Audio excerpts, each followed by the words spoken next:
রোমাঞ্চকর নকআউট পর্বের এক ধাপ এগিয়ে গেছে আর্জেন্টিনা ও কানাডা। টাইব্রেকারের মাধ্যমে যথাক্রমে ইকুয়েডর ও ভেনেজুয়েলাকে হারিয়ে সেমিফাইনালে উঠেছে দুই দল। 10 জুলাই নিউ জার্সির মেটলাইফ স্টেডিয়ামে আর্জেন্টিনা কানাডা মুখোমুখি হবে সেমিফাইনালের প্রথম ম্যাচ। আর্জেন্টিনা বনাম ইকুয়েডর।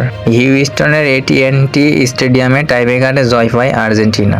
মূল ম্যাচ 1-1 গোলে ড্র হওয়ার পর টাইব্রেকারে 5-3 গোলে জিতে যায় লিওনেল মেসির দল।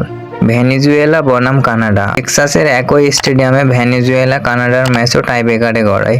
1-1 গোলে সমতায় থাকার পর টাইব্রেকারে 4-3 গোলে জিতে সেমিফাইনালে ওঠে কানাডা।